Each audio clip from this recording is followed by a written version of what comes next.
Hello বন্ধুরা, আজকে আমি আপনাদেরকে দেখাবো মাত্র 3টি উপকরণ দিয়ে ঘরোয়াভাবে কিভাবে আইসক্রিম তৈরি করবেন সেই রেসিপি। বাই দ্য ওয়ে, আমি স্বর্ণা, আপনারা দেখছেন অর্ণা কিচেন। আজকে আমি আপনাদের আইসক্রিম তৈরির রেসিপি শেয়ার করব। তো চলুন দেখে নিই কিভাবে তৈরি করি। তো দেখুন, এখানে আমি আগে থেকে হাফ লিটারের মতো দুধ নিয়ে জাল দিয়ে একটু কমিয়ে নিয়েছি। আর কিছুক্ষণ আমি এটা ফুটিয়ে আর একটু ঘন করে নেব। আইসক্রিমের জন্য সবসময় দুধটা একটু জাল দিয়ে ঘন করে নিলেই সবচেয়ে ভালো হয় এবং খেতেও ভালো লাগে। একদম দোকানের মতোই আপনারা আইসক্রিমের ফ্লেভার পাবেন এবং খেতেও দোকানের মতোই স্বাদ পাবেন। তো দেখুন, আমার দুধ ফুটা শুরু হয়ে গেছে। তখন আমি এখানে দিয়ে দেবো স্বাদ মতো চিনি। এখানে আপনারা যদি কনডেন্স মিল্ক ব্যবহার করেন তাহলে আর চিনিটা দেওয়ার প্রয়োজন হবে না। আপনারা কনডেন্স মিল্ক ব্যবহার না করলে আপনাদের পরিমাণ অনুযায়ী চিনির পরিমাণটা দিয়ে দেবেন। তো চিনি দিলে দেখবেন যে দুধটা একটু পাতলা হয়ে যাবে, অর্থাৎ চিনি গলে দুধ পাতলা হয়ে গেলে আর একটু সময় আপনারা দুধটা জাল দিয়ে ঘন করে নেবেন। দেখুন, আমার দুধ ভালোভাবে জাল দেওয়া হয়ে গেছে। তো এখন আমি দিয়ে দেব অল্প একটু কর্নফ্লাওয়ার।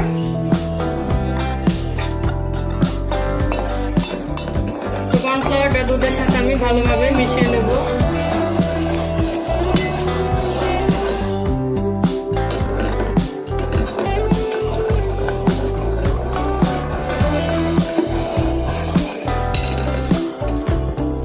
তখন আমি দিয়ে দেবো গুঁড়া দুধ।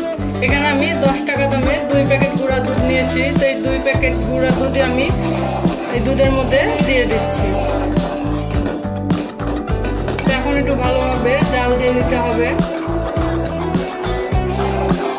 এই গুঁড়া দুধ দেওয়ার কারণে দুধের ঘনত্বটা আর একটু বেড়ে যাবে এবং আইসক্রিম খেতেও ভালো লাগবে।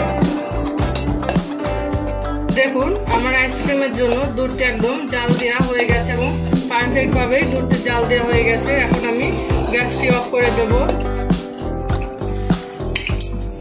তো দেখুন, এখানে আমি নিয়ে নিচ্ছি কিছু ক্রিম। এটা আমি দুধের মধ্যে দিয়ে দেব।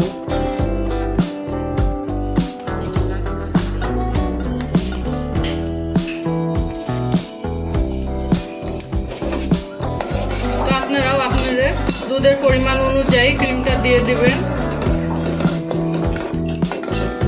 ক্রিমটা দেওয়াতেই দুধের ঘ্রাণটা কত সুন্দর এসেছে। তো এখন দুধটি হালকা একটু ঠান্ডা করে আমি বাটিতে করে ফ্রিজে রেখে দেব। আপনাদেরকে অবশ্যই দেখাবো।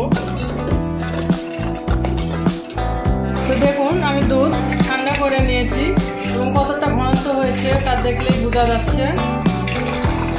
এটি এখন আমি একটি বক্সে রেখে ফ্রিজে রেখে দেবো।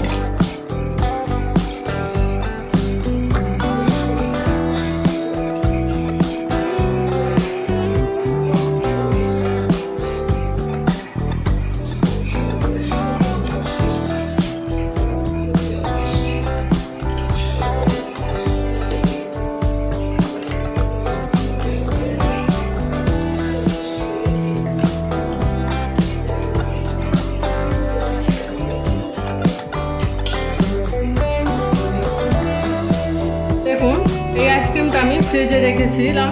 ফ্রিজে রাখার পরে এটি জমে গেছে, অর্থাৎ আইসক্রিম যেমন ঠিক সেরকমই আকৃতিতে এসে গেছে। তো আশা করি আপনাদের ভালো লাগবে।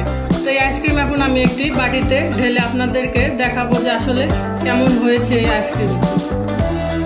দেখুন, আমার আইসক্রিম কত সুন্দর হয়েছে। তো আশা করি আপনাদের এই আইসক্রিম তৈরির রেসিপিটি ভালো লাগবে। যদি ভালো লেগে থাকে আর আমার চ্যানেলের নতুন বন্ধু হয়ে থাকলে তাহলে অবশ্যই আমার চ্যানেলটি সাবস্ক্রাইব করে দেবেন এবং পাশে থাকা বেল আইকনটি বাজিয়ে দেবেন, যাতে করে আরও নতুন নতুন ভিডিও আমি আপনাদের সাথে শেয়ার করতে পারি। সবাই ভালো থাকবেন, সুস্থ থাকবেন। ধন্যবাদ।